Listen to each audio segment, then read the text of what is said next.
বাংলাদেশকে যদি বাঁচাতে চান, স্বাধীনতা সার্বভৌমত্ব যদি বাঁচাতে চান, আমাদের সবাইকে ঐক্যবদ্ধ হতে হবে। আর কোনো ভেদাভেদ নয়, আর কোনো রাজনীতি নয়, আর কোনো দল নয়।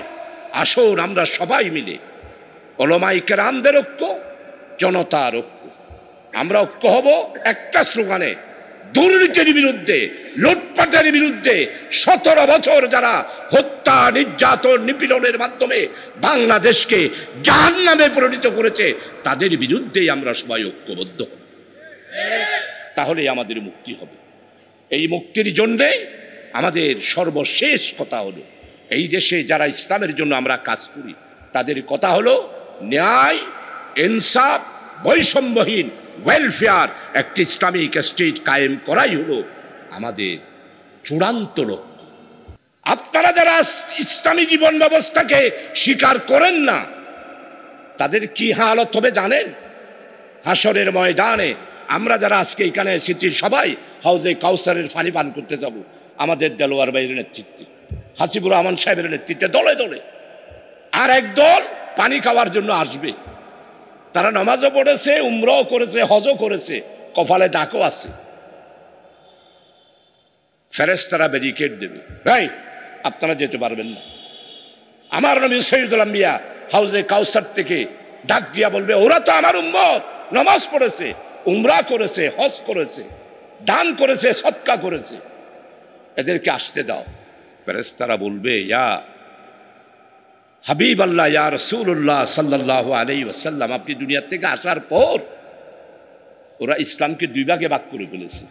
মসজিদের মধ্যে ইসলাম, আর পার্লামেন্টের মধ্যে তারা ইসলাম স্বীকার করে নাই।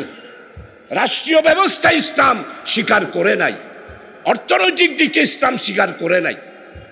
আমার নবী ডাক দিয়া বলবে, ব্যাখ্যার মধ্যে অনেক কিছু এসেছে। আমার নবী ডাক দিয়া বলবে, এত রাগান্বিত হবে। আমার নবী সৈয়দুল আম্বিয়া রাসূল আকরাম সাল্লাল্লাহু আলাইহি ওয়াসাল্লামের চেহারা মুবারক দিয়ে আনারের মতো ঘামের দানা পড়তে থাকবে। রাগ হইয়া বলবে, সহকান সহকান সহকান, দূরই যা দূরই যা দূরই যা। এগুলো কারা এখন বুঝতে পারতেছেন? যাদেরকে দূর যা বলবে এরা কারা? যারা 18 বছরে এইভাবে ইসলামকে বিভক্ত করেছে তারাই। নামাজ পড়তে পারে, হজ করতে পারে, কিন্তু হাউজে কাউসারের পানি তাদের নসিবে ধরবে না। প্রিয় ভাই সব, আমাদের বাংলাদেশের অর্থনৈতিক অবস্থা, আমরা কেউ কি আসলে ঈমান নিয়ে বাঁচতে পারতেছি? কারণ অর্থনৈতিক ব্যবস্থা শুধু ঘোষ। একজন ভূমি অফিসার যদি 4 কোটি টাকার একটা বাড়ি বানায়, আপনি ঢাকা শহরে দেখেন না, একটু হিসাব করে সরকারি অফিসার যারা, আজকে বিমানবন্দরে তুফাইল সাহেবকে বললাম, অর্থাৎ যিনি আমাদের স্থানীয় সরকার কমিশনের চেয়ারম্যান, ওনারা আমি অনেক কথা বুঝালাম। আমি বিশেষ করে বললাম, আজ ডিজি সাহেবের যারা নাজির আছে তারা এত টাকা কোত্থেকে পাইলো? এক একজনের 2টা 3টা 4টা বিল্ডিং। আপনারা একটু এগুলো দেখেন না তো? শেষে গাড়িতে ওঠার সময় আমি যে উপদেষ্টা মহোদয়কে, ডক্টর ইউনূস সাহেবকে, আমার শাহজাহান চৌধুরী একটা সালাম বলবেন। এখন কারো বিচার করার দরকার নাই। এই ঘুষখোর যারা আছে তাদের এক একটা ধরে প্রত্যেক ডিস্ট্রিক্টে 10 জন করে তাদের মামলা দেন এবং তাদের বিচার করেন, বাংলাদেশে ঘুষ বন্ধ হয়ে যাবে।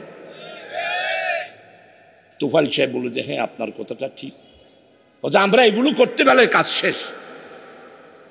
তো আমাদের দেশকে যদি সত্যিকার অর্থে ইনসাফ কায়েম করতে চান, আপনারা যারা আজকে এসেছেন, আমার 1 নম্বর আপনাদের কাছে আহ্বান, হারাম এবং হালাল পার্থক্য করে আপনারা চলবেন।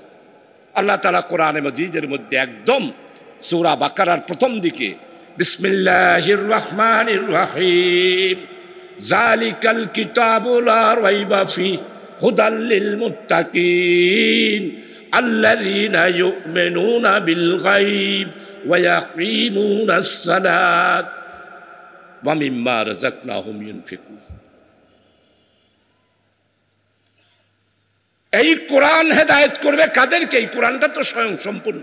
যালিকাল কিতাব লা রাইবা ফিহি, এইখানে লা রাইবা ফিহি কি? হুদাল লিল মুত্তাকিন, এটা মুত্তাকিদের জন্য। আমরা যারা আজকে এখানে উপস্থিত হয়েছি, মুত্তাকি হওয়ার জন্য প্রথম হলো ইউমিনুনা বিল গায়ব, গায়বের উপরে বিশ্বাস করতে হবে, নামাজ কায়েম করতে হবে, আল্লাহ তাআলা যা রিজিক দিয়েছে রিজিক থেকে আমাদেরকে ব্যয় করতে হবে। 17 বছরে কি অবস্থা হয়েছে! সাবেক শেখ হাসিনা $293 বিলিয়ন বিদেশে পাচার করে দিয়েছে। 292 বিলিয়ন ডলার। এইভাবে আরো যারা যারা 16টা, এদের নাম ধরতেছি না। এই জন্য আপনারা যারা আজকে এখানে উপস্থিত হয়েছেন ভাই, সব আসুন। যদি কোরআন থেকে হেদায়েত পেতে চান তাহলে আপনাকে মুত্তাকি হতে হবে। আর মুত্তাকি হওয়ার জন্য 1 নাম্বার শর্ত, গায়বের উপরে বিশ্বাস করতে হবে। আমরা ওই যে আমি পড়লাম আমানতু বিল্লাহি ওয়াল কদরি খাইরিহি ওয়া শাররিহি, তাকদীরের ভালো মন্দের উপর আমাদের ঈমান। আমাদের আছে ঈমান? নাই। আমরা দুনিয়াতে আসার 50,000 বছর আগেই আল্লাহ তাআলা আমাদের রিজিক, ধন দৌলত নির্ধারণ করে রেখেছেন। আমাদের সেই বিশ্বাস নাই। লুটে বাটে খাও, হারাম হালালের পার্থক্য নাই। বেজাল বললেও মুসলমান, গুদামজাত বললেও মুসলমান, খাদ্যে ফরমালিন দেওয়া তাও মুসলমান। আজকে পত্রিকায় দেখেছেন তেল কোম্পানি, বাংলাদেশে এতগুলা যে ক্যান্সার, এই যে কিডনি ফেলিওর, হাড়ের রোগ, জি হাড়ের রোগ, ব্যাগিন ওই সমস্ত শিল্পপতি যারা বেজাল দিচ্ছে, এদের বিচার হতে হবে না? কি বলেন, বিচার হতে হবে না? প্রিয় ভাই সব, এই জন্য আপনারা যারা উপস্থিত হয়েছেন তাদের খেদমতে আরজ করব, আপনারা দয়া করে মেহেরবানি করে ভালো করে ইসলামকে বুঝার চেষ্টা করেন। সর্বোপরি আপনাদের কাছে আমার আবেদন, হারাম এবং হালাল পার্থক্য করে চলবেন, লুটপাট করবেন না, খাদ্যে ভেজাল দেবেন না, মওজুদদারি করবেন না। আর সর্বশেষ আপনাদের খেদমতে আরজ করব, শুকরাতান কালমা পাঠ করছি, যেটা আল্লামা হযরত দেলওয়ার হোসেন সাইদি রহমতুল্লাহ আলাই শহীদ আমাদের চট্টগ্রাম সহ সারা বাংলাদেশে যত মাহফিল করতেন, উনি যেই খুতবাটা পড়তেন, আমি আমার জীবনে আজকে উনি দুনিয়া থেকে চলে গেলেন, আজকে প্রায় 13-14 বছর মাহফিল করতে পারেন নাই। উনার যেই খুতবা এখনো পর্যন্ত কোনো আমাদের সম্মানিত যত ওয়াইজিন কারাম আছেন, উনার মতো খুতবা কেউ আজ পর্যন্ত বাংলাদেশে ওয়াজ মাহফিলে, তাফসীর মাহফিলে পেশ করতে পারেন নাই। উনি এই শুকরাতান কলমাটা পড়তেন, ইয়া রব লাকাল হামদ কামা ইয়ামবাগি লিজালালি ওয়াজহিকা ওয়া আযীমে সুলতানিকা। আমি তাফসীর ইবনে কাসিরের মধ্যে পেলাম জেলখানায় বসে বসে যে আল্লামা হযরত এটা এত বেশি কেন পড়তেন, এটার ফজিলত কি? আমরা যে আজকে এই মাহফিলে এসে আমি পড়লাম, ফেরেশতা হাজার হাজার লাখো কোটি ফেরেশতা আসছে, আজিমে গিয়া প্রতিযোগিতা করতেছে যে চট্টগ্রামের শাহজাহান চৌধুরী আইসা এই শুকরাতান কলমা পড়েছে, হে আল্লাহ আমি এটার সওয়াব কি লিখব? আল্লাহ বলবেন তোমরা প্রতিযোগিতা করার দরকার নাই, লিখার দরকার নাই।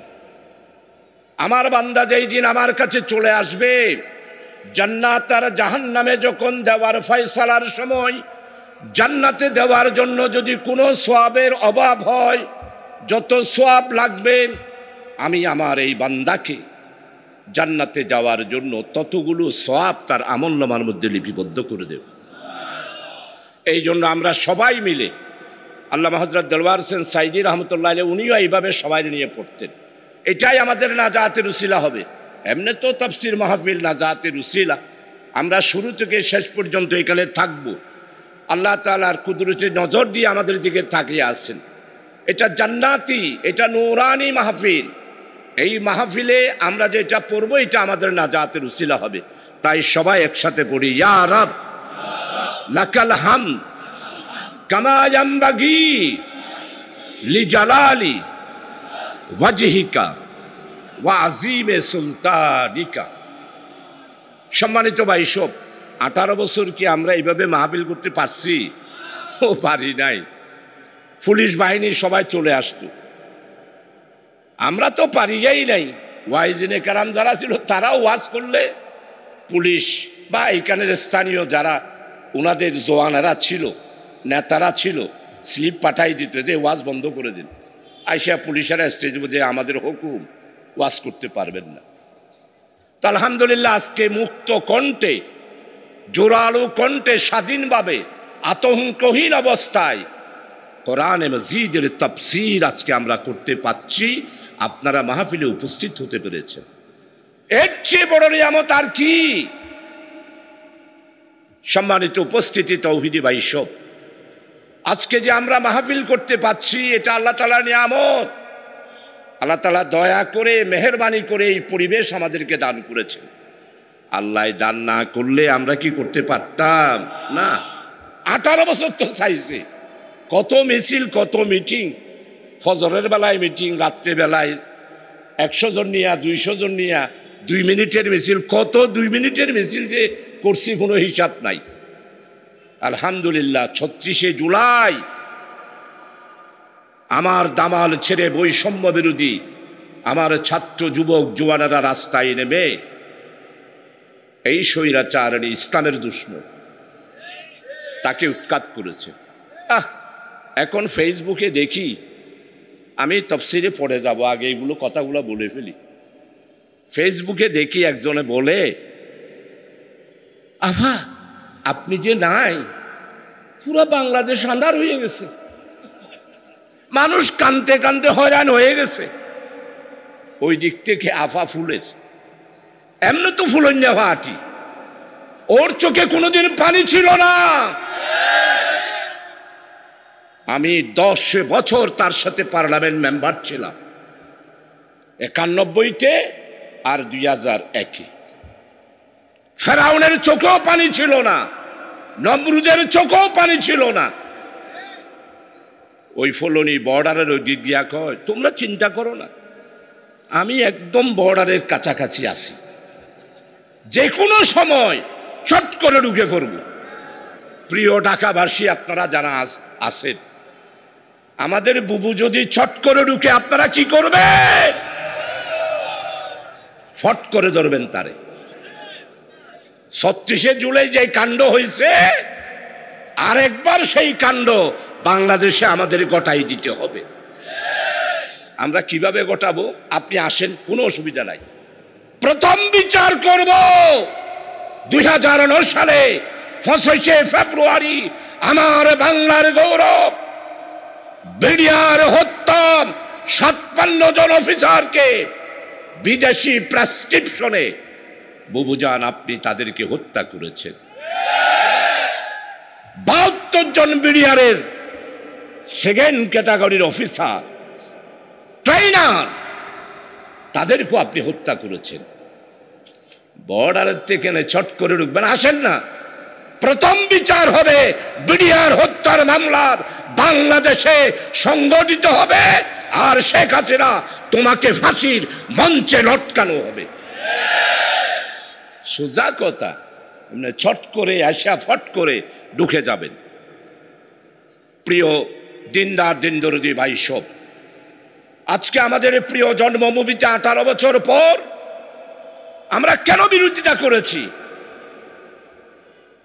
কারণ হলো ওরা ইসলামের দুশমন, কোরআনের দুশমন, রসুলের দুশমন। সবচেয়ে বেশি ক্ষতি করেছে এই রাজনৈতিক দলটি বাংলাদেশে। 1972 সাল, আপনারা মুরব্বী যারা আছেন, 72 সাল থেকে 75 সাল এই দেশে ইসলামের কথা বলা সম্ভব ছিল না। সমস্ত ওয়াজ মাহফিল, মিলাদ মাহফিল, ঈদে মিলাদুন নবী, সিরাতুন নবী সাল্লাল্লাহু আলাইহি ওয়াসাল্লাম, তখন তো তাফসীর মাহফিল এইভাবে প্রচলন হয় নাই। 1974 সালে রেসকোর্স ময়দানে আমরা সিরাত মাহফিলে এসেছিলাম। আমি তখন পলিটেকনিক্যালের ছাত্র। এমএজি তোয়াব ওটার উদ্যোক্তা ছিল। 75 সাল পর্যন্ত এই দেশের বুকে ইসলামের নাম নেওয়া সম্ভব হয় নাই। আজকে যারা উপস্থিত হয়েছেন তাদের খেদমতে আরজ করব। এই দেশের সমস্ত ওয়াজ মাহফিল, মিলাদ মাহফিল, ঈদে মিলাদুন্নবী, ওয়াইজেনে কেরাম, ওলামায়ে কেরাম, ইসলামী চিন্তাবিদ, সবারই একটি কথা,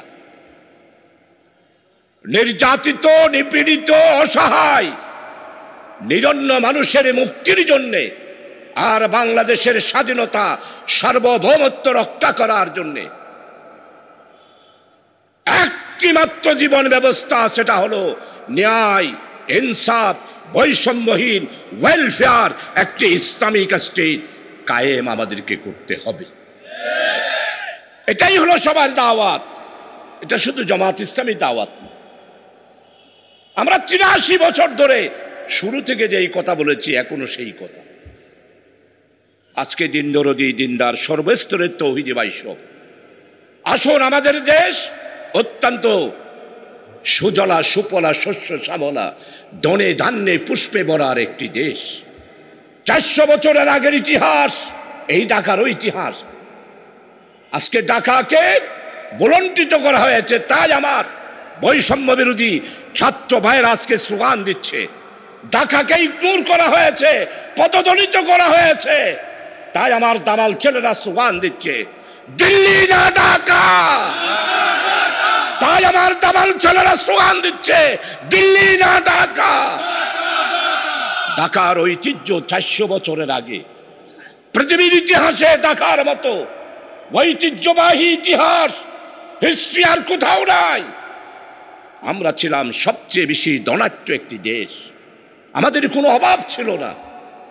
তাই ইবনে বতুতা তার সফরে বর্ণনা করতে গিয়ে বলেছেন, আমি বাংলায়, ঢাকায়, এই যে পুরাতন ঢাকা, এই ঢাকায় আমি ঘুরেছি, দেখেছি এইখানের মানুষ হাসিতে খুশিতে, সুখে স্বাচ্ছন্দ্যে, ধনে ধান্যে, গোয়াল ভরা গরু, পুকুর ভরা মাছ, গোলা ভরা ধান, এই হলো বাংলার ইতিহাস। আজকে সেই বাংলাকে 1757 সালে পলাশীর প্রান্তরে আমাদের বাংলার নবাব, অনেকেই তো বলে 1000 বছরের শ্রেষ্ঠ বাঙালি, 1000 বছরের শ্রেষ্ঠ বাঙালি হলো মাওলানা মতিউর রহমান নিজামী। 1000 বছরের শ্রেষ্ঠ বাঙালি হলো শহীদ অধ্যাপক গোলাম আজম রহমতুল্লাহ আলাইহি। আপনারা 1000 বছরের শ্রেষ্ঠ বাঙালি হলো আমার বাংলার নবাব সিরাজউদ্দৌলা। 1757 সালে আম্র কারণে মীর জাফর গোসেনি বেগম রায়দুল্লভের ষড়যন্ত্রের মাধ্যমে নিহত হয়েছিল। 200টা বছর এই ব্রিটিশ বেরিয়ারা গতকাল 21শে ফেব্রুয়ারি গিয়েছে। 2টা দাবি সর্বস্তরে বাংলা ভাষা চালু করতে হবে, আর রাষ্ট্রভাষা আমরা বাংলা চাই। আমাদের জামাত ইসলামী আমির জামাত অধ্যাপক গোলাম আজম সাহেব ঢাকা বিশ্ববিদ্যালয়ে গভর্নরের কাছে স্মারকলিপি দিল। 53 বছর গোলাম আজমের নাম ভাষা দিবসে কোনোদিন তারা উল্লেখ করে নাই।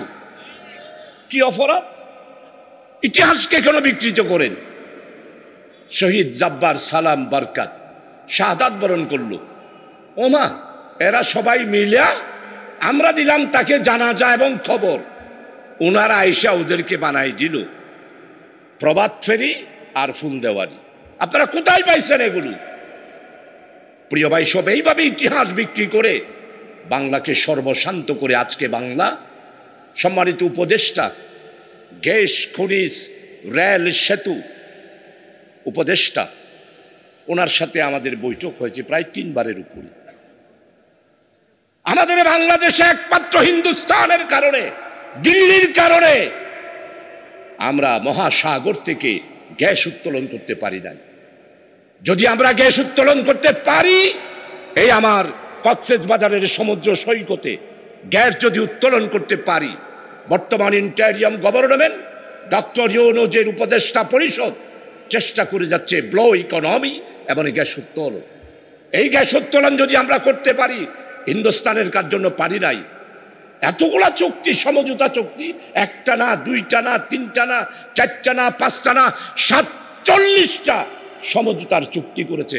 এই দেশের জনগণ কি সেই চুক্তি জানে না? প্রিয় ভাই সব, এমন একটি সুন্দর দেশে কেন আমরা ইসলামী রাষ্ট্র কায়েম করতে পারবো না? 87 জন তৌহিদি জনতার দেশ, নবাব সলিমুল্লাহর দেশ,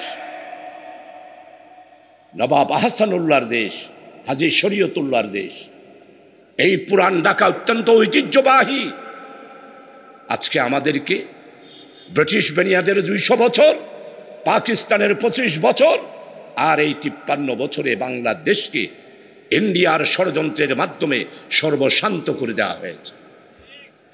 আমাদের সাথে ইসলামের দূরত্ব সৃষ্টি করে দেওয়া হয়েছে। আমরা ইসলামকে ভালোবাসি, আমাদের আল্লাহ এক, কোরআন এক, খানায়ে কাবা এক, রসুল এক। আমরা সবাই তো পড়েছি আমানতু বিল্লাহি ওয়া মালাইকাতিহি ওয়া কুতুবিহি ওয়া রাসূলিহি ওয়াল ইয়াউমিল আখিরি ওয়াল কদরি খাইরিহি ওয়া শাররিহি মিনাল্লাহি তাআলা ওয়াল বাসি বাদাল মাউত। এটা পড়ার পরেও আজকে এই অবস্থা আমাদের এই প্রিয় জন্মভূমি বাংলাদেশে। গত 18 বছরে লুটপাট। প্রিয় ভাইসু, আমি আপনাদের খেদমতে আরজ কোরআনে মাজিদের তাফসীর, আমি শুধু আমাদের সম্মানিত মুফাসসির এখানে আসেন, আমি শুধু সূরা কাউসারের ইন্না আ'তাইনাকাল কাউসার, এই শুধু কাউসারের তাফসীরটা ইবনে কাসির তাফরিমুল কোরআন, জালালাইন, তফসির উসমানী, তফসির আশরাফি, শুধু কাউসারের অর্থটা, এই তফসিরটা, আল্লাহ আল্লাহ আল্লাহ। আজকে যারা রাজনীতি করেন, ও ভাই, আমার নবী সাল্লাল্লাহু আলাইহি ওয়াসাল্লামকে আল্লাহ তাআলা হাসরের ময়দানে কাউসার দান করবে। ব্যাখ্যা অনেক। এটা হাসিল করার জন্য সবাইকে ঐক্যবদ্ধ হওয়ার আহ্বান রেখে আমার জন্য দোয়া চেয়ে, বিশেষ করে দেলোয়ার ভাই আমাকে দাওয়াত দিয়েছেন, ওনার কাছে কৃতজ্ঞতা প্রকাশ করছি। আর আমাদের প্রিয় ভাইয়েরা, জাফর ভাইয়েরা সহ যারা দাওয়াত দিয়েছেন, তাদের সবাইকে আন্তরিকভাবে আমার পক্ষ থেকে প্রীতি, শুভেচ্ছা এবং ধন্যবাদ আর কৃতজ্ঞতা। আপনারা যারা আমার কথা শুনেছেন, কোনো ভুল কথা বলে থাকলে হে আল্লাহ তাআলা তুমি মেহেরবানি করে দিল থেকে তা উঠিয়ে নাও, আর যা হক কথা বলেছি এগুলো আমল করার তৌফিক দাও। আমি দরুদ শরীফ 4টা পড়েছি, সেটার মধ্যে একটা দরুদ শরীফ পড়ো, আল্লাহুম্মা সাল্লি আলা মুহাম্মাদিন নবিয়্যিল উম্মি ওয়া আলা আলিহি ওয়া আসহাবিহি ওয়া বারিক ওয়া সাল্লিম তাসলিমা। ফাজাইলে দরুদ শরীফের মধ্যে রাওয়ায়াত এসেছে, হাদিসের রেফারেন্স দিয়ে। আজকে জুমাবার গেল, এই জুমাবারের দিন আসরের পর সালাম ফিরাইয়া কারো সাথে কথা না বলে এই দৌরদ শব্দ রাওয়ায়াতের মধ্যে 100 বারও এসেছে আর 80 বারও এসেছে। কেউ যদি এই দৌরদ শরীফটা জুমার নামাজের দিন আসরের পর এটা যদি 80 বার অথবা 100 বার আদায় করে, ফাজাইলের মধ্যে এসেছে 80 বছরের গুনাহ আল্লাহ তাআলা মাফ করে দেবেন। ইসলাম হলো আমলের নাম, কথার নাম না, বক্তৃতার নাম না। বক্তৃতা সবাই দিতে পারে, আমল করা বড় কঠিন। এই জন্য আজকের এই মাহফিলের সর্বশেষ আপনারা যারা মুরব্বীরা এসেছেন, এলাকাবাসীরা এসেছেন, সবার কাছে অনুরোধ করব, যুবক ভাইয়েরা, আমাদেরকে চলে যেতে হবে। এই দৌরদ শরীফের আমলটা আপনারা করার জন্য চেষ্টা করবেন।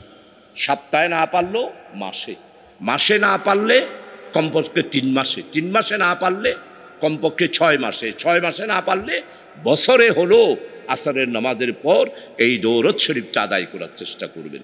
ওয়ামা তৌফিক ইল্লা বিল্লাহ। আসসালামু আলাইকুম ওয়া রাহমাতুল্লাহি ওয়া বারাকাতুহু।